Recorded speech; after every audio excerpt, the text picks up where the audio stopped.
নামাজের অর্থ জাননি, যাহা হাদিসের বাণী, কলব শুদ্ধ না হইলে নামাজ হবে নি।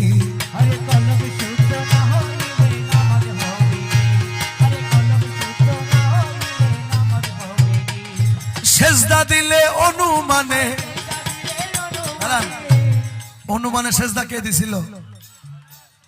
শয়তান দিছিল, মনে নাই? আল্লাহ বলছে তুমি আদমকে সেজদা করো, সে আল্লাহকে সেজদা করতে রাজি, কিন্তু আদমকে সেজদা করতে। আর এই মক্কেলে বলে মাইজভান্ডারে নাকি পীরকে সেজদা দেয়, তাজিমে সেজদা দেয়। আরে আদমকে যে সেজদা দেয়, আদমকে যে সেজদা দেয় তারে সে আল্লাহর হুকুম মানে, আর যে আদমকে সেজদা দেয় না তে তো শয়তানের অনুসারী। কালামে বলছেন সেজদা দিলে অনুমানে,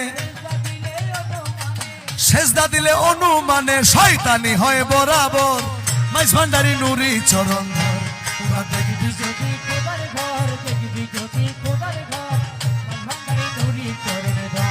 আরে ওই চরণে ভক্তি দিলে